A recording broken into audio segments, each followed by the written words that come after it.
അതിന് പ്രത്യേകിച്ച് ഞാനൊക്കെ നിൽക്കുന്നപ്പോൾ ഞാൻ ഫേസ് ചെയ്യുന്ന പ്രോബ്ലമൊക്കെ നിങ്ങൾക്കറിയാം.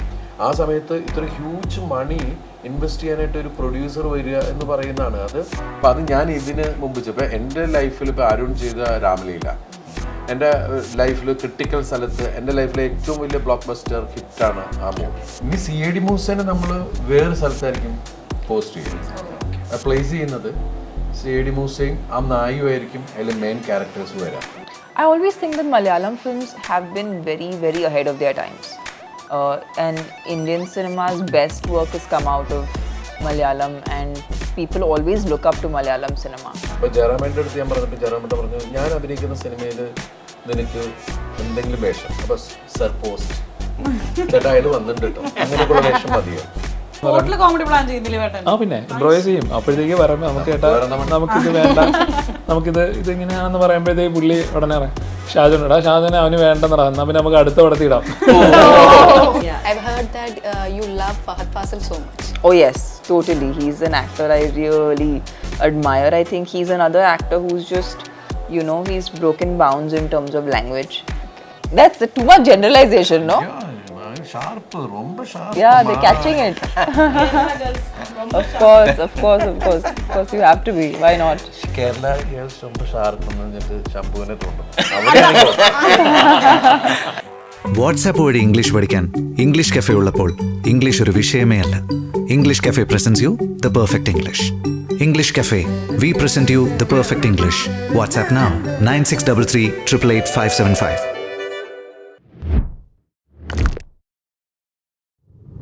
Hello hi, welcome to the show. Yes, അപ്പോൾ ഏറ്റവും ലേറ്റസ്റ്റ് ആയിട്ട് ഇറങ്ങാൻ പോകുന്ന മൂവിയാണ് ബാൻഡ്ര എന്ന് പറയുന്ന മൂവി. അപ്പോൾ ഈ movie November 10th hitting theatre very soon. അപ്പം സോ എക്സൈറ്റഡ്, കാരണം കുറേ നാളുകളായിട്ട് നമ്മൾ ആക്ച്വലി വെയിറ്റിംഗ് ആയിരുന്നു. ഇതിൻ്റെ ടീസറും എനിക്കൊന്ന് ഫസ്റ്റ് ടീസർ, സെക്കൻഡ് ടീസർ. അപ്പോൾ വി ആർ ആക്ച്വലി വെയിറ്റിംഗ്, ഇത് എന്താണ് പരിപാടി, സംഭവങ്ങളൊക്കെ വെയിറ്റ് ചെയ്തിരിക്കുകയാണ്. അപ്പോഴാണ് ടുഡേ നമുക്ക് ഇവരെ കിട്ടിയത് finally. And the first person, of course ഞങ്ങൾക്ക് ഒരു പീപ്പിൾസ് ഫേവറേറ്റ് എന്ന് ഒരു സംശയവും ഒരു ഡൗട്ടും ഇല്ലാതെ വളരെ സ്പഷ്ടമായിട്ട് പറയാൻ പറ്റുന്ന ഒരു വ്യക്തിയാണ് ഫസ്റ്റ് ഇൻട്രൊഡ്യൂസ് ചെയ്യുന്നത്. And he's A more than ഒരു ആക്ടർ. ഞാൻ പറയുമ്പോൾ ഒരു എൻ്റർടൈനർ എന്ന് തീർച്ചയായിട്ടും പറയാൻ പറ്റും. എല്ലാവർക്കും ഒരേ രീതിയിൽ ഇഷ്ടപ്പെടാൻ പറ്റുന്ന ഒരു ആക്ടർ എന്ന് പറയുന്നത് വളരെ വിരളമായിരിക്കാം. പക്ഷേ ഈ ഒരു വ്യക്തിയെപ്പറ്റി പറയുമ്പോൾ തീർച്ചയായിട്ടും അത് ഒന്നടങ്കം പറയാവുന്ന ഒരു ആളാണ്. He's a amazing actor, entertainer. ദിലീപേട്ട, people's favourite. Yes, of course. And the second person, എനിക്കൊന്ന് ഫസ്റ്റ് ടൈമാണ് മലയാളത്തിൽ. ബാക്കി ഒരുപാട് ഇൻഡസ്ട്രിയിൽ വർക്ക് ചെയ്തിട്ടുണ്ട്, lot of experience, more than around 2 decades ഇപ്പോൾ ആകും പോകുന്നു. ആൻഡ് ഇപ്പോൾ ഞങ്ങൾ വെൽക്കം ചെയ്യുകയാണ് കേരളത്തിലേക്ക്. And the movie we are badly waiting to see the movie. Tamannaah, hi, welcome. Hello. Welcome to Kerala. Thank you so much. Thank you. So welcome to Kerala. Thank you so and much. ഈ ഒരു ബാൻഡ്ര എന്ന് പറയുമ്പോൾ തന്നെ ഇതിൻ്റെ ഒരു the man behind, അല്ലെങ്കിൽ ഒരു master brain, അല്ലെങ്കിൽ ക്യാപ്റ്റൻ ഓഫ് ദ ഷിപ്പ് എന്ന് തീർച്ചയായിട്ടും പറയാൻ. ഒരുപാട് നല്ല മൂവികൾ നമുക്ക് തന്നിട്ടുണ്ട്. ഇതിനു മുമ്പ് നമ്മൾ ഇൻ്റർവ്യൂ ഒക്കെ എടുത്തിട്ടുണ്ട്. ആൻഡ് ഇതിനെപ്പറ്റി എനിക്ക് കൂടുതൽ അറിയാൻ വേണ്ടി ക്യാപ്റ്റനോടാണ് ചോദിക്കേണ്ടത്. യെസ്, അരുണ്ടാ, thank you. Welcome. Thank you. അപ്പോൾ എന്താണ് വിശേഷം, പറയൂ. നിങ്ങളിങ്ങനെ പറഞ്ഞോണ്ടിരിക്കുകയല്ലേ? അല്ല, അവര് നല്ല ഇൻട്രൊഡക്ഷൻ ആണ് തന്നോണ്ട്. Thank you so much. Thank you. സന്തോഷം. ബാൻഡ്രയെ കുറിച്ച് പറയാനാണെങ്കിൽ ബാൻഡ്ര എന്നെ കുറിച്ച് പറയാനാണ് അവിടെ വിളിച്ചു വ്യക്തിയത് ആണല്ലേ? അതെ, പറ. എന്നാ പിന്നെ ചേട്ടൻ പറഞ്ഞു. ക്യാപ്റ്റൻ ഓഫ് അല്ല, നമ്മൾ അതിഥി ദേവോ ഭവ എന്നാരോ പറഞ്ഞായിരുന്നില്ലേ? പറഞ്ഞില്ലേ? അതിഥിയോട് ചോദിക്കും. അതിഥി അല്ല കേട്ടോ, നമ്മളെ പാർട്ട് ഓഫ് അവർ ഫാമിലി. ഇപ്പൊ നമ്മുടെ കേരളത്തിലെ ആളാണ്. അപ്പൊ നമുക്ക് കേരളത്തിലേക്ക് ആർക്കും അന്യല്ല. കാരണം നമ്മൾ നേരത്തെ കണ്ട ഒരുപാട് സിനിമകളിലൂടെ നമ്മുടെ ഹൃദയത്തിൽ എന്താ തമ്പടിച്ച എന്താ പറയാ, ഹൃദയത്തിൽ നിലയുറപ്പിച്ച്, ഹൃദയത്തിൽ തറച്ച. No, but I think Dileep sir is one person who's extremely warm at any point of time, and truly enough, like Arun sir and Dileep sir are two people I always call when I come to Kochi, or even if I need something in Kochi, or if I'm stuck somewhere, and I'm always calling them. So they've made me feel like a part of their family, and they've made me that comfortable that I can do that with them. So yeah, I mean, going through the process of shooting Bandra was really it was also a discovery of people here, and I do feel like at the end in the long, whatever journey you make as an actor, eventually you remember experiences. You don't remember hits and flops and all that as much, but you remember people. Yes. Because eventually those are the memories that stay. Remains. So yeah, I think this is very important that you have good memories, and they've left me with some wonderful memories. So, yeah. So ma'am, as he said, it's been like almost 2 decades you've been working in almost all industries as well, right, in India. So have you ever felt it's been a little bit late, or I could have made this entry to Malayalam a little bit earlier? I always think that Malayalam films have been very, very ahead of their times. And Indian cinema's best work has come out of Malayalam, and people always look up to Malayalam cinema. So I feel like somewhere I needed to also have certain life experience to be able to be a part of cinema like this. I think I did a lot of commercial cinema, and of course I had some very, very interesting parts in the framework of commercial cinema. But I think I'm better equipped now. I'm glad I'm doing it now. I think I'm also ready for it as a performer to take on more challenging characters. So I'm happy it's now. I'm glad it didn't happen before. Alright. അപ്പോൾ ദിലീപേട്ടാ പറയൂ, എന്താണ് ഇതിൽ? കാരണം പല മൂവികൾ എടുത്ത് നോക്കുമ്പോൾ അത് different looks ഉണ്ട്, പല രീതിയിലാണ് അത് പോർട്രേറ്റ് ചെയ്യുന്നത്. അപ്പോൾ ഇതിൽ നോക്കുമ്പോൾ എന്താണ് ബാൻഡ്രയിൽ പരിപാടീസ്? ഇതൊരു ഡോൺ അണ്ടർവേൾഡ് മൂവിയൊന്നുമല്ല. ഇത് അല്ലാത്ത ഒരു ജനകീയനായ എല്ലാവർക്കും ഒരു നാട്ടിൽ എല്ലാവർക്കും ഇഷ്ടമുള്ള ഒരാളുടെ ലൈഫിൽ ഒരു പെൺകുട്ടി വന്ന് കയറുന്നതും പിന്നെ അതിനെ ബേസ് ചെയ്തിട്ട് പോകുന്ന സംഭവങ്ങളൊക്കെയാണ്. നമ്മൾ സാധാരണ ഇതിൽ തുടങ്ങിയത് പ്രോബ്ലംസ് ഇങ്ങനെ ബിഗ് ആയി മാറുക എന്ന് പറയില്ലേ, പ്രോബ്ലം ഉണ്ടാകുമ്പോൾ സൊല്യൂഷൻ ഉണ്ടാവും എന്ന് പറയുന്ന രീതിയിലാണ്. ഇതൊരു ഇമോഷൻസിനെ ബേസ് ചെയ്തിട്ടാണ്, ലവ് എല്ലാം വരുന്നതാണ്. പിന്നെ ഞാൻ ഈ അടുത്ത കാലത്ത് ചെയ്തതിൽ ഇപ്പോൾ എനിക്ക് തോന്നുന്നു 6-7 വർഷമായിട്ട് ഞാൻ ഡാൻസൊന്നും ഒരു ഫിലിമിലും അങ്ങനെ ചെയ്തിട്ടില്ല. എനിക്ക് കിട്ടിയ വലിയൊരു ഭാഗ്യം, ഇന്ത്യയിലെ ഏറ്റവും വലിയ അപ്പോൾ അതിൻ്റെ വലിയ ടെൻഷൻ ഉണ്ടായിരുന്നു. അപ്പം ഞാൻ ചെന്ന് പറഞ്ഞു കഴിഞ്ഞപ്പോൾ പറഞ്ഞു ഞാൻ ഡാൻസ് പഠിച്ചിട്ടൊന്നുമില്ല. ആളെ കിട്ടി. അപ്പൊ ഞാൻ പറഞ്ഞു പഠിക്കാതെ തന്നെ ഇങ്ങനെ ചെയ്യുമെങ്കിൽ പഠിച്ചിരുന്നെങ്കിൽ പഠിക്കാതിരുന്നത് നന്നായി എന്ന് പറഞ്ഞിട്ട് അങ്ങനെ. ബട്ട് ഭയങ്കര എന്താ പറയുക, നമ്മളെ സപ്പോർട്ട് ചെയ്തിട്ട് എനിക്ക് വേറെ ലാംഗ്വേജിൽ ഇന്ത്യയിലെ അറിയപ്പെടുന്ന ഒരു ഹീറോയിനാണ്. നമ്മുടെ ഇവിടെ വരുമ്പോൾ എത്രയോ കാലമായിട്ട് നമ്മൾ എന്തോ ഭയങ്കര അടുപ്പമുള്ള പരിചയമുള്ള ഒരാളെ പോലെയാണ് ഷി ബിഹേവ്സ് ലൈക്ക് ദാറ്റ്. എന്നുവെച്ചാൽ നമുക്ക് ആ ഒരു ഫീല്, ഒരു കെമിസ്ട്രി ശരിക്കും സ്ക്രീനിലും ഞങ്ങൾ ഭയങ്കരമായിട്ട് ഇഷ്ടമുള്ള ആൾക്കാർ ആ ക്യാരക്ടേഴ്സിൻ്റെ ഇഷ്ടം ഭയങ്കരമായിട്ട് ഫീൽ ചെയ്യുക, സിങ്ക് ആവുക എന്ന് പറയില്ലേ. അപ്പം അത് ഞാൻ ഇപ്പോൾ അരുണും ഉദയനും കഥ പറഞ്ഞ സമയത്ത് നമ്മുടെ മനസ്സിൽ പോയതും, ഞാൻ കഥ കേട്ടുകൊണ്ടിരിക്കുമ്പോൾ ഇവർ പറയുന്ന അതിസുന്ദരിയായ ജനങ്ങൾക്ക് അങ്ങനെയുള്ള ഇങ്ങനെയുള്ള എന്നൊക്കെ പറഞ്ഞുകൊണ്ടിരിക്കുമ്പോൾ നമ്മളിങ്ങനെ സ്കെച്ച് ചെയ്യുമല്ലോ ഒരാളെ. ഞാൻ കഥ പറഞ്ഞപ്പോൾ പറഞ്ഞു ഇതിൽ എൻ്റെ മനസ്സിൽ വരുന്ന ഒരാൾ ഇവരാണ് ഫസ്റ്റ്. അപ്പോൾ അരുണ് പറഞ്ഞാൽ കറക്റ്റാണ്, അത് ഒരാൾ കറക്റ്റാണ്. കാരണം ഞാനായിട്ട് കോമ്പിനേഷൻ ഇതിന് മുമ്പ് ചെയ്യരുത്. കാരണം ഞാനും ഇവർ ആദ്യമായി കാണുന്ന, ജനങ്ങളും ആദ്യമായി കാണുന്ന ഫീലുള്ള ഒരാളായിരിക്കണം, ഫ്രഷ്നെസ് ഉണ്ടാവണം. അപ്പം അങ്ങനെ പറഞ്ഞു കഴിഞ്ഞപ്പോൾ നമുക്ക് പറഞ്ഞു ആദ്യം അവരെ കിട്ടുമെന്ന് ചോദിക്കും, അവരുണ്ടെങ്കിൽ ഈ സിനിമയുള്ളൂ. അപ്പം നമുക്ക് ആ ഒരു കണക്ഷനുമില്ല, ഒന്നുമില്ല. അങ്ങനെ പിന്നെ അരുൺ അതിൻ്റെ പുറകെ പോയി ആയിട്ടുള്ള സംഭവങ്ങളായിരുന്നു. പിന്നെ അവസാനം ആളെ കണ്ടുപിടിച്ചു, ഏത് വഴിക്ക് പോകണം അങ്ങനെയൊക്കെയായി. അത് എനിക്ക് വിളിച്ചിട്ട് പറഞ്ഞു ഐ മെറ്റ് തമന്ന. ഞാൻ പറഞ്ഞു പിന്നെ എന്ന് പറഞ്ഞു. അത് കഴിഞ്ഞപ്പോഴാണ് അവൻ ഫോട്ടോ ഇട്ട് കഴിഞ്ഞപ്പോഴാണ് എനിക്ക് വിശ്വാസമായത്, കണ്ടു ആളെ കണ്ടു, അടുത്തെത്തി. നീ കഥ പറഞ്ഞോ?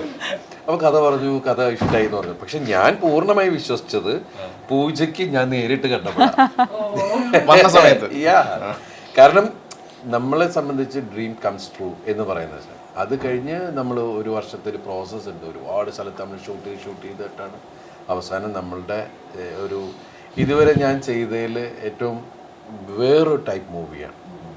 എന്നുവെച്ചാൽ വേറെ ബോൾഡായിട്ടൊരു ക്യാരക്ടർ ഉണ്ടായി.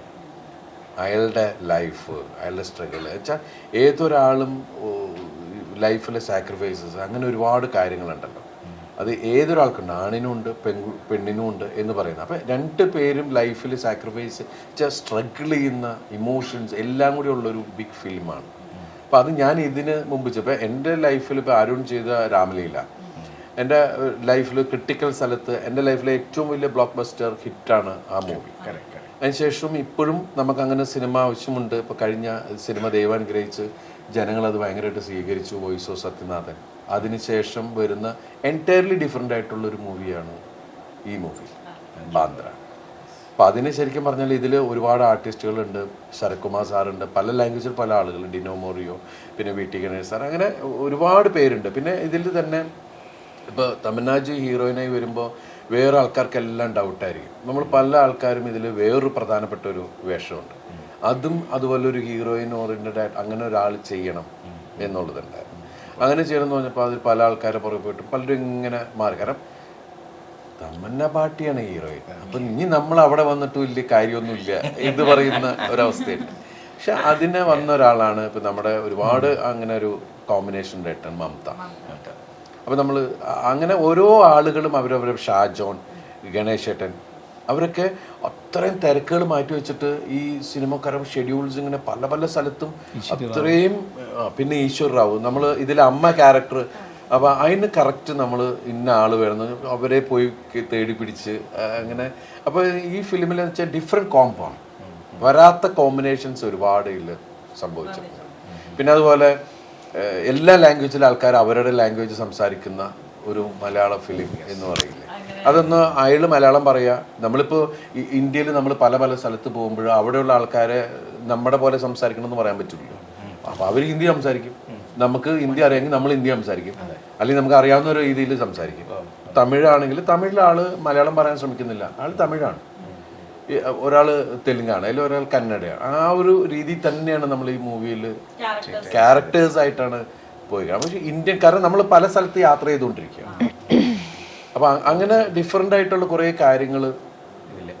പിന്നെ ഇവിടുത്തെ സാധാരണ ജനങ്ങൾ ചിലപ്പോൾ ഹിന്ദി മനസ്സിലാവാത്ത ആൾക്കാർക്ക് നമ്മൾ സബ്ടൈറ്റിലുള്ള കാര്യങ്ങൾ നമ്മൾ യൂസ് ചെയ്യും നാച്ചുറലി. അതിൻ്റെ ഒരു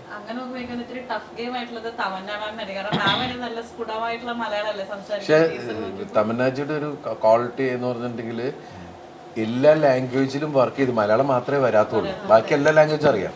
നന്നായിട്ട് തമിഴ് സംസാരിക്കും, നന്നായിട്ട് തെലുങ്ക് സംസാരിക്കും, ഹിന്ദി സംസാരിക്കും, പിന്നെ ബംഗാളി, മറാത്തി, എവരിതിങ്.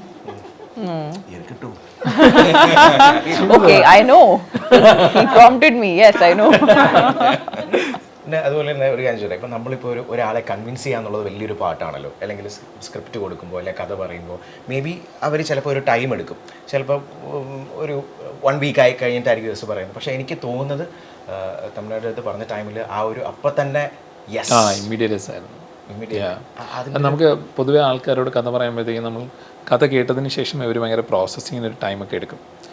അത് തെറ്റല്ല, അത് ചില രീതിയാണ്, ആളുകൾ അങ്ങനെ ചെയ്യുന്നതാണ്. അപ്പം ഈ സിനിമയിൽ രണ്ടുപേരും ഇപ്പം ഹീറോ ആണെങ്കിലും ഹീറോയിൻ ആണെങ്കിലും കഥ കേട്ട ഉടനെ ഇമ്മീഡിയറ്റ് ഒരു എസ് പറഞ്ഞ രണ്ടുപേരാണ്. ഇപ്പം ദിലീപേട്ടനാണെങ്കിലും തമന്നയാണെന്നുണ്ടെങ്കിലും കഥ കേട്ടിട്ട് ഇമ്മീഡിയറ്റ് ആണ് എസ് പറയുന്നത്. ഇമ്മീഡിയറ്റ് എസ് പറയുന്നത് എനിക്ക് ഞാൻ അവിടെ ചെന്ന് കഥ പറയുന്ന അന്ന് വൈകുന്നേരം തന്നെ കഥ കേട്ട ഉടനെ പറയുന്നുണ്ട്, ഓ ഇതെനിക്ക് വർക്കാണ്, ഈ സിനിമ എൻ്റെ ക്യാരക്ടർ എനിക്ക് വർക്കാണ്, നമുക്ക് എന്തായാലും ഇതിനെക്കുറിച്ച് നമുക്ക് ആലോചിക്കാം.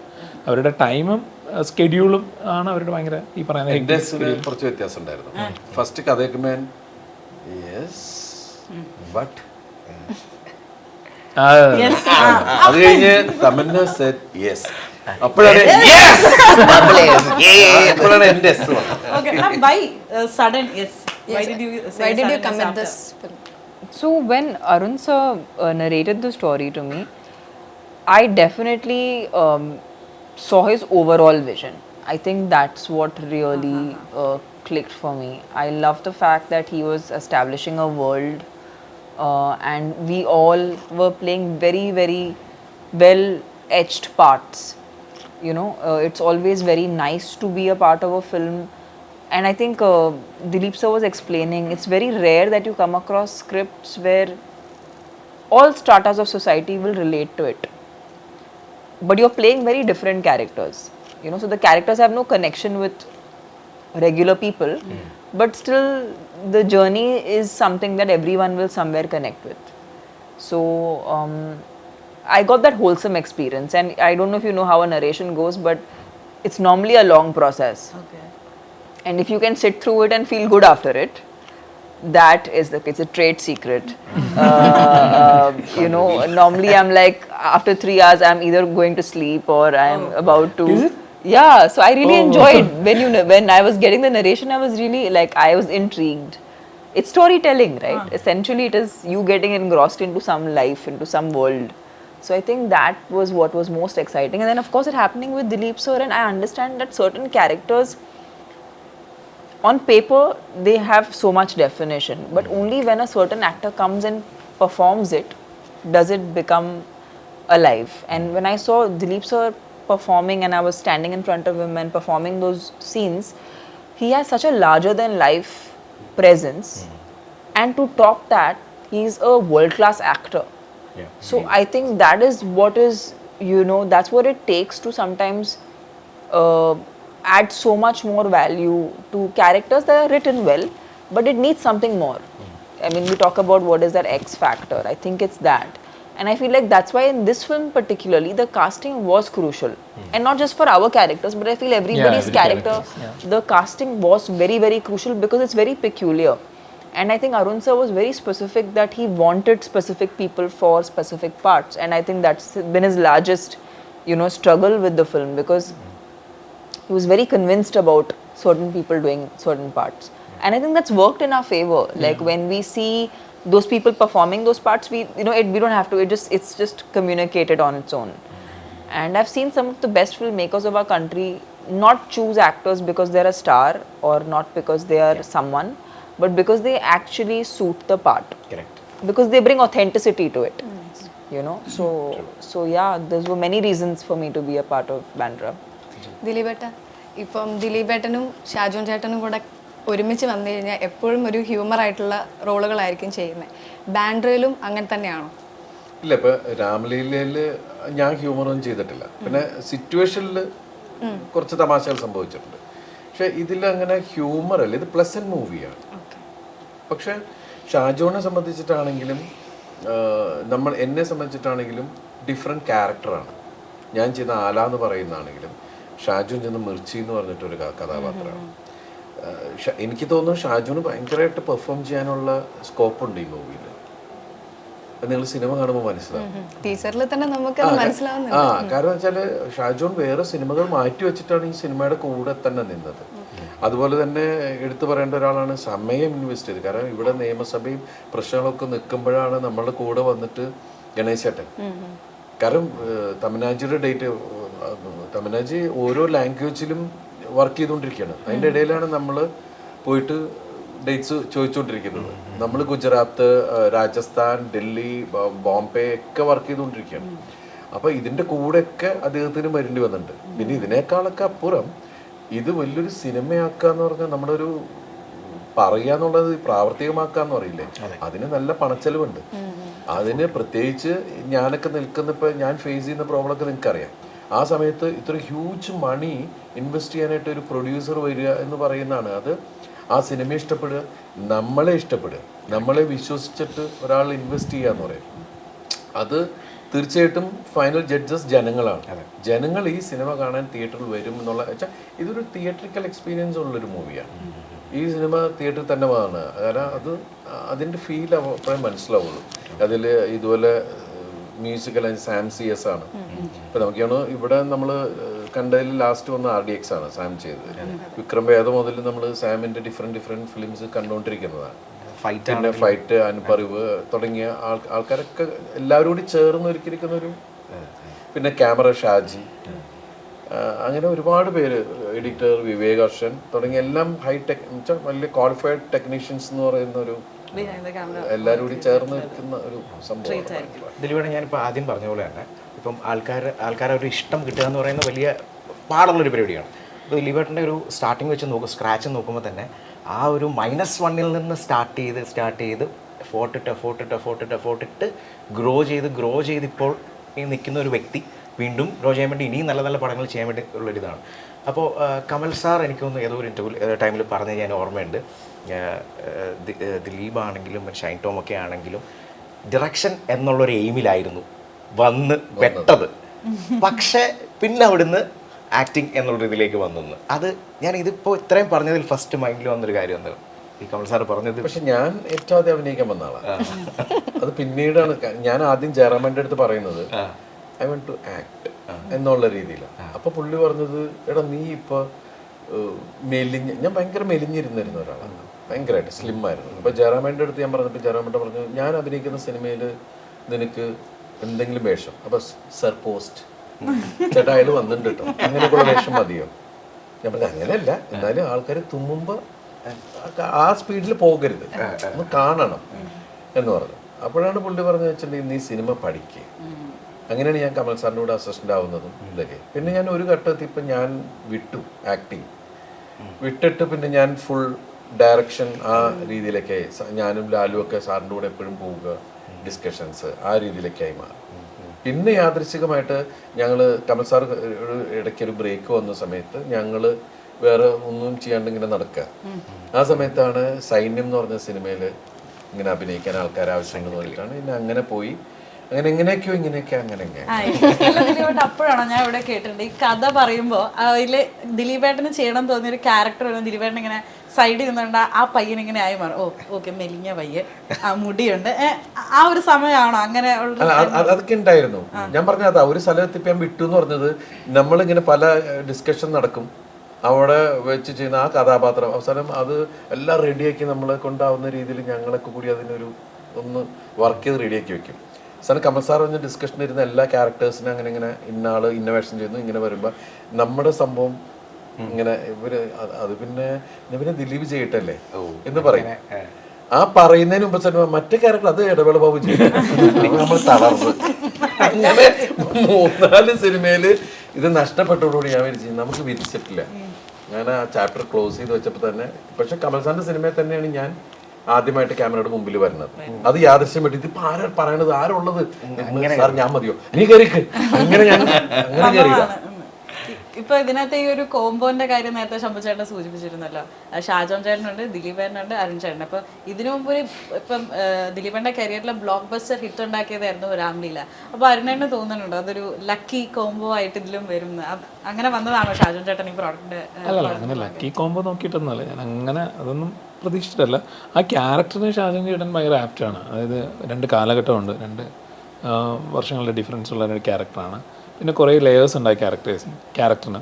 അപ്പോൾ അത് ചെയ്യാൻ ആപ്റ്റായിട്ടുള്ള പേഴ്സൺ ഷാജോൺ ചേട്ടനാണ് എന്നുള്ളത് കൊണ്ടാണ് പുള്ളിയെ അതിലേക്ക് കാസ്റ്റ് ചെയ്തത്. അങ്ങനെ ലക്ക് നോക്കിയിട്ടല്ല. So, Tamannaah, I just want to ask you something. You have worked with so many industries like Tamil, Telugu, lot of industries, and this is the first time you are working with the Malayalam film industry. So, what is that kind of a major difference that you feel like when you are coming from all those industries and coming to Malayalam? What is that difference the initial difference that you felt from the whole ambience of? Nothing, yeah. They're all the same. I don't feel like you can generalize industries. I think that's it's films. I think we are essentially, the process of filmmaking is the same everywhere. I think what's interesting is just the combinations. You know, that's what makes every project interesting or makes it different from each other. Here, of course, there was a lot of, when I came on set, I felt very welcomed. I felt very, respected, loved, and also heard as an actor. Because what happens is many a times, for actors, it's very important that people want to collaborate with you and not puppet you. So I really felt that they were, open to what I had to think or what I had to say. So for me, that collaboration is what I really enjoyed. And I feel like that is it's a wholesome experience for an artist. More than just coming and just doing a shot. But here we are not doing just a shot, we are making a film. So just the overall vision, I think they were very supportive of what I had to say or think. And they really supported me because at the end, this was my first Malayalam film. So I really needed the help when it came to the language. And Arun sir made sure, I would be concerned about, say, my pronunciation or how I was going to say the lines. He helped me in every way to make it easy for me. And yeah, I didn't feel like I was performing in a language I didn't know. But that was because they were really making me comfortable. So, and I really enjoyed acting with Dileep sir. I think there's so much to learn from him because he's just such an intense performer. I really enjoyed just sharing frame with him. You know what he's called in Malayalam? I You think can repeat after me. Janapriya Nayagan, yeah. Janapriya Nayagan Dileep. In one stance, Okay, can you say Janapriya Nayagan Dileep. She's speaking Malayalam very fluently. fluently? Yeah. Yeah. And her Malayalam was really nice actually. രണ്ടോ മൂന്നോ ഫിലിമിനെ അടുത്ത് ചെയ്യുമ്പോൾ ഞങ്ങൾക്ക് ഇങ്ങനെ മലയാളത്തിൽ സംസാരിക്കാം. Yeah, we will for sure. Sure. Settle comedy ഒക്കെ ദിലീപേട്ടൻ്റെ സെറ്റിലൊക്കെ പലരും ആർട്ടിസ്റ്റുകൾ പറഞ്ഞു ദിലീപേട്ടനൊക്കെ എന്തെങ്കിലും കോമഡി ഇങ്ങനെ ദിലീപേട്ടൻ കോമഡി പറയുമ്പോൾ ഞാൻ ശ്രദ്ധിച്ച് ഒബ്സർവ് ചെയ്തൊരു കാര്യം ദിലീപേട്ടൻ്റെ ഒരു മോഡുലേഷൻ ഒന്ന് ചേഞ്ച് ആവും അപ്പോൾ ഇങ്ങനെ ഇങ്ങനെ ഒരു സാധനം ഉണ്ടല്ലോ. അപ്പോൾ ഈ ലൊക്കേഷനിൽ അല്ലെങ്കിൽ നിങ്ങളുടെ ഇതിൽ കോമഡി എസ്പെഷ്യലി മലയാളം അത്ര കറക്റ്റ് അല്ല, എന്നാലും അവിടെ എന്തെങ്കിലും ഇൻസിഡൻസ് ഉണ്ടായിട്ടുണ്ടോ? ഇല്ല, എന്താ ക്യാമറ എന്തെങ്കിലും തമാശ ഉണ്ടായിരുന്നു. അല്ലാണ്ട് ഇതിന്റെ മുമ്പിൽ ക്യാരക്ടേഴ്സ് അങ്ങനെയുള്ള വേറെ മൂഡിലുള്ള ക്യാമറയുടെ മുന്നേ അവരാരും കോമഡി പറയാൻ ഞാൻ സമ്മതിച്ചില്ല. പല സാധനങ്ങളും. കാരണം നമ്മൾ സാധാരണ ഉള്ള ദിലീപ് ഈ സിനിമയിൽ വേണ്ട, ഇതിൽ വേറൊരു ആല മതി എന്നുള്ളൊരു തീരുമാനം ഇവിടെ ഉണ്ടായിരുന്നു. അപ്പൊ പിന്നെ നമുക്ക് അതിനുള്ള തയ്യാറെടുപ്പുകളെല്ലാം നമ്മുടെ പാഴായിപ്പോയി. പിന്നെ അതിനകത്ത് കൂടെ ഉള്ളത് ഞങ്ങൾ കോമ്പിനേഷൻ അപൂർവമായിട്ട് കിട്ടിയിട്ടുള്ളൂ. സിദ്ദിഖ ഞങ്ങൾ മാറിയുന്ന ഒരുപാട് ചിരിക്കും. ഞങ്ങൾ ഇപ്പൊ കണ്ടാലും ചിരി തുടങ്ങുന്ന രണ്ടുപേരാണ്. കാരണം എനിക്ക് തോന്നുന്നത് ഞാൻ സിനിമയിൽ വരുന്നതിന് മുമ്പേ ഹീറോ ആയിട്ടുള്ള ആളാണ് സിദ്ദിഖ. സിദ്ദിഖ ഒരുപാട് തമാശകൾ ക്യാരക്ടർ സിദ്ദിഖ ഞങ്ങൾ മാറിക്കുമ്പോൾ അങ്ങനെ പൊട്ടിച്ചിരിക്കുന്ന ആൾക്കാരാണ്. അപ്പൊ ഇവര് ചോദിക്കും എന്തോ പ്ലാൻ ചെയ്ത് വരികയാണ്, നമ്മൾ അതിനകത്തേക്ക് ഇല്ലപ്പ ഇവിടെ എത്തോളാം. കാരണം സിനിമയിലെ തമാശ വേറെ മൂഡിലാണ് ഈ രാമലീലയിൽ അങ്ങനെ. രാമലീലയിൽ ദിലീപേട്ടന് എന്തെങ്കിലുമൊക്കെ പ്ലാൻ ചെയ്ത് വന്നിട്ടായാലും നമ്മളടുത്ത് ഇങ്ങനെ പറയുമ്പോഴത്തേക്ക് നമ്മൾ ചേട്ടാ അത് നമുക്ക് ഇതിലേക്ക് വേണ്ടല്ലോ എന്ന് പറയും. പിന്നെ ഇംപ്രൂവൈസ് ചെയ്യും. അപ്പോഴത്തേക്ക് പറയുമ്പോൾ നമുക്ക് ചേട്ടാ നമുക്കിത് വേണ്ട, ഇതിങ്ങനെയാണെന്ന് പറയുമ്പോഴത്തേക്ക് പുള്ളി ഉടനെ പറയാം ഷാജുനെ അവന് വേണ്ടെന്നടാ, എന്നാ പിന്നെ നമുക്ക് അടുത്ത പടത്തിടാം. ആ സ്പോട്ട് ഇംപ്രൂവൈസേഷൻ ഭയങ്കര ആസ്വദിക്കും സംഭവം. ഇതിൽ വേണ്ട, അല്ല നമുക്ക് നമ്മളപ്പോ തന്നെ ഫീഡ് ചെയ്യും. സാധനം ഏക്കുന്നുണ്ട്, ചിരിച്ചു, നമ്മളിത് എടുത്തിട്ട് വേറെ സ്ഥലത്ത് അത് കുറെ സ്ഥലത്ത് നമ്മൾ ഇതുപോലെ ചെയ്തിട്ടുണ്ട്. ആ കല്യാണരാമൻ എന്ന് പറഞ്ഞ സിനിമയ്ക്കകത്ത് സലീം കുമാർ ഏട്ടന്റെ കൂടെ ഇങ്ങനെ ചിരി അടക്കി പിടിച്ചുകൊണ്ട് തന്നെ ആക്ട് ചെയ്യുന്ന ഒരു സീൻ ഇഷ്ടമായ ഒരുപാട് മറ്റേ ഹനുമാൻ ക്യാരക്ടർ ചെയ്യാൻ വേണ്ടിയിട്ട്. അതിപ്പോ രാമലീലയിൽ ഞാൻ ചിരിച്ചിട്ടുണ്ടാവും. ഷാജോന്റെ വിഷയങ്ങളിൽ ഞാൻ ഇവരുടെയൊക്കെ തമാശന്റെ പെട്ടെന്ന് ചിരിക്കുന്ന ഒരാളാണ്.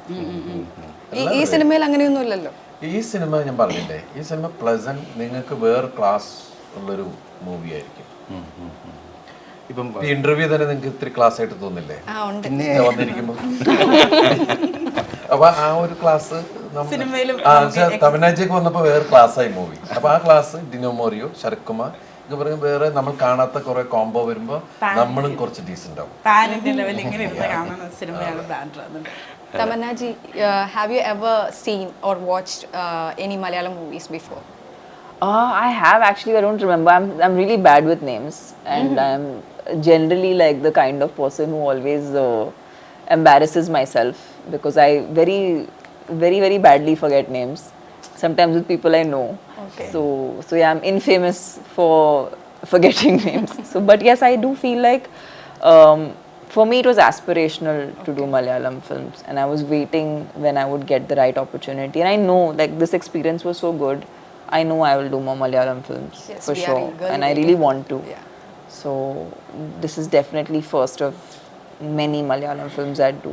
Yeah, I've heard that you love Fahad Fasil so much. Oh yes, totally. He's an actor I really admire. I think he's another actor who's just, he's broken bounds in terms of language, and people want to watch him in I think that's the thing with Malayalam actors in general. I feel like even whether it's Fahad sir or Dileep sir, if you put them into any cinema, you put them in the world in any film, they'll still resonate with the people. Okay. It's because they just embody human emotion so well that it doesn't matter what language you put them in. So I feel like that is a very very peculiar strong quality in Malayalam actors that I have noticed. That if you would take away the language and you would put some other language on it, it wouldn't matter. The performances are so strong that that's what you feel for. Yes. So So yeah, another favorite would be Fahad for sure. Also, ma'am, Tara would be very special for you since it's your debut Malayalam character. Yeah. And also, after watching the 2 teasers, what I felt is she is a heroine like you. So, can we see any kind of glimpses of Tamannaah in Tara? It would be terrible if I have to play myself. Yeah, it's not me at all. In fact, it's for the most furthest I have played from myself. Oh. But I think the world is something I understand. But in terms of characterization, it's really away from who I am. Okay. Yeah. അപ്പോൾ എൻ്റെ ഊഹ ശരിയാണ്, നായികയെ പ്രണയിക്കുന്ന ഒരു ഗാങ്സ്റ്ററിന്റെ സിനിമയാണ്. No, ഇതൊരു ഇതൊരു gangster gangster movie Gangster അല്ല, emotions അല്ലേ? Emotionally ഈ ആലാന്ന് പറയുന്നത് ഒരു ഗാങ്സ്റ്റർ അല്ലേ? character-നെ പറ്റി. ആളെ ക്യാൻസർ അല്ല. അയാള് ഒരു ജനകീയനായ എല്ലാവർക്കും ഇഷ്ടമുള്ള ഒരു നാട്ടിൻപുറത്ത് അല്ലെ ഒരു സീഷോർ ആ ഒരു ഹാർബറും ഇതൊക്കെ ഉള്ളൊരു സ്ഥലത്തെ ഒരാളാണ്. അത് ഞാൻ പറഞ്ഞ അത് അണ്ടർവേൾഡ് ഡോണോ ഒന്നും അല്ല ഈ സിനിമ. അപ്പൊ ആ ഗെറ്റപ്പ് ഒക്കെ കണ്ടപ്പോ നമുക്ക് ആ ഒരു vibe അതാണ്, ആണ്. മുടി നീട്ടി വളർത്തിയ ഉടനെ അണ്ടർവേൾഡ് ആയ തോക്ക് പിടിച്ച് ഇങ്ങനെ അങ്ങനെ അതൊക്കെ ഉണ്ടാവും. തോക്കുന്ന സ്ഥലത്ത് എടുത്തു കൊടുക്കാം. That's too much generalization, no? Sharp ரொம்ப sharp. Yeah, they're catching it. Kerala girls ரொம்ப Of course, you have to be. Why not? Kerala girls ரொம்ப ഷാർപ്പ് എന്ന് പറഞ്ഞിട്ട് ശംഭുവിനെ തോണ്ടും. He's like, yeah. Very sharp എന്നൊക്കെ. ശംഭുവിനായിരിക്കും കുറച്ച് കൂടുതൽ അറിയാം. പറ ശമ്പിച്ചേട്ടാ. അതെ അതെ അതെ ഷാർപ്പ് ക്വസ്റ്റ്യൻസ് ആണ് ദിലീപേട്ട. അതുപോലെ ഇത് കുറേ പേര് ചോദിച്ചിട്ടുണ്ടാവും, എന്നാലും ഞാൻ ഫസ്റ്റ് ടൈമാണ് ചോദിക്കുന്നത്. ഇപ്പം ഞാൻ ഒരു 3 days ബാക്ക് ജോണി ചേട്ടൻ്റെ ഇൻ്റർവ്യൂ എടുത്ത ടൈമിൽ ജോണി ചേട്ടൻ്റെ അടുത്ത് CD മൂസയുടെ കാര്യം ഓഫ് കോഴ്സ് അത് എല്ലാവരും ചോദിക്കുന്ന കാര്യമാണ്. കാരണം ദിലീപേട്ടൻ്റെ ഏത് മൂവി എടുത്തു കഴിഞ്ഞാലും നമുക്ക് ഇടയ്ക്കൊന്ന് ഡൗൺ ആകുന്ന ടൈമിൽ നമ്മളെ പ്രേരിപ്പിക്കുന്ന മൂവികളാണ് ദിലീപേട്ടൻ്റെ മൂവീസ്. അത് കണ്ടു കഴിയുമ്പോൾ നമ്മൾ we feel better, we smile, അങ്ങനെ ഒരു പരിപാടി ഉണ്ട്. അത് ഷോർട്ട് സാധനമാണ്. അപ്പോൾ അങ്ങനെ നോക്കുമ്പോൾ CD മൂസയെ പറ്റി ഞാൻ ജോണി ചേട്ടൻ്റെ അടുത്ത് ചോദിച്ചപ്പോഴും പറഞ്ഞൊരു കാര്യം, പക്ഷേ അതിനകത്ത് കുറച്ച് കാര്യങ്ങൾ ഇപ്പോൾ അതിനകത്ത് അന്ന് ഉണ്ടായിരുന്ന ആക്ടേഴ്സ് ഒന്നും ഇപ്പോൾ ഇല്ല. ഇപ്പോൾ ഒടുവിൽ ഉണ്ണികൃഷ്ണ ചേട്ടൻ അല്ലെങ്കിൽ ക്യാപ്റ്റൻ രാജ ചേട്ടൻ അങ്ങനെ ഹനീഫ് ചേട്ടൻ ഒരുപാട് പേരില്ല. അപ്പോൾ അതിനൊരു ചാലഞ്ച് ആകുമോ എന്നും ഞാൻ ചോദിച്ചിട്ടുണ്ടായിരുന്നു. ഈ പ്രോജക്റ്റിനെ പറ്റി ചോദിക്കുവാണെങ്കിൽ ഇത് എന്തായിരിക്കും പറയാനുള്ളത്? ഇല്ല, അത് ഓരോ ഫിലിമും ഓരോ മിഷനല്ലേ. അപ്പോൾ ആ മിഷനിൽ നമ്മൾ കാണിച്ചിരിക്കുന്നത് അയാളുടെ കുടുംബം, അയാളുടെ സറൗണ്ടിങ്, അങ്ങനെ കുറേ കാര്യങ്ങളാണ്. ഇനി CD മൂസേനെ നമ്മൾ വേറെ സ്ഥലത്തായിരിക്കും പോസ്റ്റ് ചെയ്യുന്നത്, പ്ലേസ് ചെയ്യുന്നത്. CD മൂസയും ആ നായുമായിരിക്കും അതിൽ മെയിൻ ക്യാരക്ടേഴ്സ് വരാം. പിന്നെ നമ്മൾ മറ്റുള്ളവരൊക്കെ എങ്ങനെ വരുന്നു എന്നുള്ളതിനെ ബേസ് ചെയ്തിട്ടാണ്. പക്ഷെ അവരുടെ ഒരു റിമൈൻഡർ എന്തായാലും ചിലപ്പോൾ സംഭവിച്ചേക്കാം. കാരണം അവരെ പോലത്തെ ലെജൻഡ് ആക്ടേഴ്സ് നമുക്ക് അത്രയും വലിയ ലോസാണ് ഉണ്ടായത്. ഇപ്പോൾ അയില ജഗദീഷ് ശ്രീകുമാർ, അമ്പിളിച്ചേട്ടനാണെങ്കിൽ നമ്മൾ വല്ലാത്തൊരു സങ്കടാവസ്ഥയിലായിപ്പോയി. അപ്പോൾ അതൊക്കെ പിന്നെ അമ്മ ക്യാരക്ടർ, അച്ഛൻ ക്യാരക്ടർ, എല്ലാവരും ഒരു അല്ലേ റീപ്ലേസ് ചെയ്യാന്നുള്ളൊന്നുമില്ല, റീപ്ലേസ്മെന്റ് ഇല്ലല്ലോ. അതേപോലെ തന്നെ ദിലീപേട്ട 3 countries ഇപ്പൊ ഇതിനകത്തുള്ള കാശ് എടുത്ത് കഴിയുമ്പോൾ ദിലീപേട്ടനുണ്ട്, മമതയുണ്ട്. ഇപ്പൊ 3 countries ഇനി വരുമായിരിക്കും. 3 countries കഥ റാഫി റെഡിയാക്കിക്കൊണ്ടിരിക്കുന്നുണ്ട്. ഞാൻ ആദ്യം അത് പ്രതീക്ഷ രസകരമായിട്ട് വരുന്നുണ്ട്. അപ്പോൾ അത് വർക്ക് ചെയ്യുന്നുണ്ട്. ഇനി അത് എന്താ സംഭവിക്കുന്നതെന്ന് എനിക്കറിയാം. ഈ 2 countries ദിലീപേട്ടനുണ്ടായിരുന്നു, മമത ചേച്ചി ഉണ്ടായിരുന്നു. അപ്പൊ 3 countries നിങ്ങൾക്ക് ഇനി ഒരു കുട്ടി ഉണ്ടാവും, അങ്ങനെ ആയിരിക്കും. ഇനിയിപ്പോ നമ്മൾ അങ്ങനെ ചിന്തിച്ചാൽ നിങ്ങൾ കഥ പറഞ്ഞു ഒന്നും അറിയരുത്. അതിന്റെ റൈറ്റും ചോദിച്ചു വരരുത്. ഞാൻ ആ ഇന്റർവ്യൂവിൽ ഇങ്ങനെ പറഞ്ഞു, അതുകൊണ്ട് ആ റൈറ്റ്സ് എനിക്ക് തരണം. എനിക്കാണ് ഈ കഥയുമായി ബന്ധപ്പെട്ട ആരോ പഴയ പോലെ നിങ്ങളുടെ ഇല്ല, ഇത് എന്റെ ഉള്ളിൽ നിന്ന് വന്ന ചോദ്യമാണ്. ഇല്ല, ഒത്തിരി ആരുമില്ല. ആണോ? ദിലീപേട്ട, അതുപോലെ തന്നെ ഈ ഒരു സിനിമയുടെ ടീച്ചർ കാണുമ്പോൾ ഈ 1 way എന്ന് മാറി വെഹിക്കിൾ മാറ്റുമെന്ന് പറഞ്ഞിട്ട് ഞാൻ 1 wayലല്ല റൺവേയിൽ വരെ നിൽക്കുമെന്ന് പറഞ്ഞൊരു, അപ്പോൾ ആ ഒരു 1 way എന്ന് പറഞ്ഞ സിനിമ മറ്റേ ഒരു ഡയലോഗ് ഉണ്ട്, അടിസക്കെ എന്ന് പറഞ്ഞൊരു ഡയലോഗ്. അങ്ങനെയൊക്കെ ഒരു കണക്ട് ചെയ്യാൻ പറ്റിയോ ദിലീപേട്ടന് ആ ഒരു സിനിമയൊക്കെ? ഇല്ല, അത് അരുൺ പറഞ്ഞ ഡയലോഗായിരുന്നു പ്രസന്റ് ടൈമിൽ. കാരണം അവിടെ ഒരു ഡയലോഗിന്റെ ഒരു ആവശ്യമുണ്ട്, ഇയാളുടെ ഷാർപ്പായിട്ടൊരു ഡയലോഗ്. അപ്പോൾ അതാണ് പെട്ടെന്ന് അവിടെ അത് പറഞ്ഞത്. പക്ഷെ അത് വേറെ രീതിയിൽ നമുക്ക് ഓഡിയൻസ് അത് ഇഷ്ടപ്പെടുന്ന ഒരു ഫാൻസിന് പെട്ടെന്ന് കണക്ട് ചെയ്യാൻ പറ്റും. നമുക്ക് കേൾക്കുമ്പോൾ ഫാൻസ് പെട്ടെന്ന് അത് കണക്ട് ചെയ്യും. ആസ് എ ഡയറക്ടർ ഞാൻ ഒരു ക്വസ്റ്റൻ ചോദിച്ചോട്ടെ. ഡയറക്ടർ മാത്രമല്ല പ്രൊഡ്യൂസർ ഏത് നോക്കിക്കഴിഞ്ഞാൽ ഒരു മൂവി റിലീസ് ആകുന്ന ടൈമിൽ ഇപ്പോൾ കറൻ്റ് നോക്കുകയാണെങ്കിൽ ഒരു റിവ്യൂ ഇറ്റ്സ് വെരി ഇമ്പോർട്ടൻറ്റ് എന്നുള്ളൊരു സംഭവം ഉണ്ട്. അപ്പോൾ ഏത് നല്ല പടമാണെങ്കിൽ പോലും അത് ഏത് രീതിയിലുള്ള പടമാണെങ്കിലും ചിലപ്പോൾ മൈൻഡിൽ ആ ഒരു കോൺസെപ്റ്റ് കാണത്തില്ലേ, ഈ റിവ്യൂ എന്നുള്ളത്, അതിലെന്താണ് പറയാൻ ആ ഒരു? ഫസ്റ്റ് ഓഫ് ഓൾ ഞാൻ റിവ്യൂ കാണുന്ന ആളല്ല. ഓക്കെ. അപ്പോൾ അത് നമ്മളാരും അത് നോക്കാറില്ല. ഞാനങ്ങനെ റിവ്യൂ കണ്ടിട്ട് ഞാൻ പറഞ്ഞ പോലെ ഞാൻ ഒരു സിനിമയും എനിക്ക് റിവ്യൂ കണ്ടിട്ട് ഞാൻ എല്ലാ സിനിമയും കാണുന്ന ആളാണ്. ഇപ്പോൾ അത് നല്ല സിനിമയാണെങ്കിലും മോശം സിനിമയാണെങ്കിലും ഒക്കെ ഞാൻ പോയി തിയേറ്ററിൽ പോയി സിനിമ കാണുന്ന ആളാണ്. അപ്പോൾ എന്നെ റിവ്യൂ ഒരു തരത്തിലും ബാധിക്കുന്നില്ല. റിവ്യൂ ഞാൻ കാണാറുമില്ല. പിന്നെ ഈ ഇൻസ്റ്റയിലൊക്കെ കൊച്ചു കൊച്ചു കട്ട്സുകളൊക്കെ കാണുന്ന സമയത്താണ് ഓരോ റിവ്യൂവിൻ്റെ കാര്യങ്ങളൊക്കെ അറിയുന്നത്.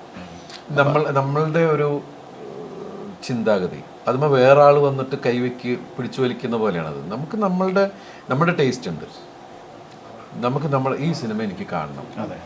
നമുക്ക് അറിയാവുന്ന ആക്ടേഴ്സ്, നമ്മളിപ്പോൾ ആദ്യം സെർച്ച് ചെയ്യുന്ന ചിലപ്പോൾ നമുക്ക് അറിയാവുന്ന ആക്ടേഴ്സിൻ്റെ സിനിമ ഞാൻ റിവ്യൂ പോയി നോക്കാറില്ല. ആ സിനിമ മോശം സംഭവിക്കുന്ന എന്താ, നമ്മുടെ ഒരു സാറ്റിസ്ഫാക്ഷനിലേക്ക് എത്താണ്ടാവുമ്പോഴാണ് ആ സിനിമേനെ നമ്മൾ സിനിമ അത്ര പോരാ എന്ന് പറഞ്ഞ് മാറ്റി വെക്കുന്നത്. പക്ഷേ ഈ സിനിമകളുടെ എല്ലാം സ്ട്രെസ്സും സ്ട്രെയിനും ഒക്കെ അത് ഉണ്ടാക്കുക എന്ന് പറയുന്നത്, അതിൻ്റെ ക്രിയേഷൻ എന്ന് പറയുന്നത് വല്ലാത്തൊരു, അത് എല്ലാവരും എൻ്റെ സിനിമ നല്ലതാണ് എന്ന് പ്രതീക്ഷിച്ചിട്ട് തന്നെയാണ് ഉണ്ടാക്കുന്നത്. മോശമാക്കിയിട്ടൊരു സിനിമയും ചെയ്യുന്നില്ല. പക്ഷേ ആക്സിഡൻ്റലി ചിലപ്പോൾ ആൾക്കാർക്ക് അത് ഇഷ്ടപ്പെട്ടിട്ടുണ്ടാവില്ല.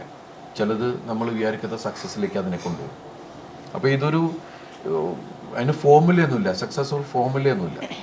ഇത് ഹാപ്പൻസ് അല്ലേ, സംഭവിക്കുന്ന സംഭവങ്ങളാണ്. അപ്പോൾ അതുകൊണ്ട് ഞാനൊക്കെ എന്നു വെച്ചിട്ടുണ്ടെങ്കിൽ എനിക്കൊരു ആക്ടറിൻ്റെ സിനിമ അന്ന് ഇത് പോയി നോക്കാം, പിന്നെ ആ സിനിമ കാണുക, പിന്നെ ഞാൻ അത് കഴിഞ്ഞ് ഞാൻ എൻ്റെ ആ സിനിമേനെ ഞാൻ വിലയിരുത്തുകയാണ്. അപ്പോൾ വേറെ ആളുടെ ഒരു ഒപ്പീനിയൻ ആ സിനിമയിൽ അടിച്ച അത് നമ്മുടെ കഴിവില്ലായ്മയിൽ മാറുകയാണത്. നമ്മൾ അതിനെ ഡിപ്പെൻഡ് ചെയ്യാണ്ടിരിക്കുക. നമുക്കൊരു സിനിമ ഇഷ്ടമാണെങ്കിൽ നമുക്ക് കാണുക. റിവ്യൂസിനെ നമ്മൾ പിടിച്ച് പോകാതിരിക്കുക എന്നുള്ളതാണ്. പിന്നെ എല്ലാവരും ആലോചിക്കുന്നത് വെച്ചിട്ടുണ്ടെങ്കിൽ ഫാസ്റ്റ് ലൈഫിൽ ഇങ്ങനെ പോയിക്കൊണ്ടിരിക്കുമ്പോൾ ഈ 2.5 മണിക്കൂർ ഞാൻ അത് നോക്കിയിട്ട് എടുക്കുക, അവിടെയാണ് ഇത് കുഴപ്പമാവുന്നത്. അവിടെയാണ് വേറെ ആൾക്കാർ മുതലെടുക്കുന്നത്. അപ്പോൾ ബെറ്റർ നമ്മൾ തീരുമാനിക്കും. ഇപ്പം നമ്മൾ ഒരു കാര്യം തീരുമാനിക്കുമ്പോൾ ഒപ്പീനിയൻസ് ആവാം, പിന്നെ നമുക്ക് ഡിസിഷൻ എടുക്കാം. അടിച്ചേൽപ്പിക്കുന്നതിനോടാണ് നമുക്കെതിരെ. അപ്പോൾ എന്തായാലും നവംബർ 10-ാം തീയതി നമ്മൾക്ക് ബാൻഡ്ര വരികയാണ്. ഒത്തിരി അല്ലേ, ഓൾമോസ്റ്റ് 2 years ഉള്ള ഒരു കഷ്ടപ്പാടാണ് ബാൻഡ്ര ഫൈനലി നമ്മുടെ അടുത്തേക്ക് ഔട്ട്പുട്ട് വരുന്നത്. അപ്പോൾ ഇത്രയും നേരം നമ്മളോട് സംസാരിച്ചിരുന്നതിന് ദിലീപ് ഏട്ടനും അരുണേട്ടനും അതേപോലെ തന്നെ തമന്ന മാമും thank you so much. So it was very wonderful interviewing you for the first time. Thank you. Yeah, and 3 പേരെയും hope to see you again very soon. Yes. Thank you. എല്ലാ സപ്പോർട്ടും ഉണ്ടാവണം. Thank you so much.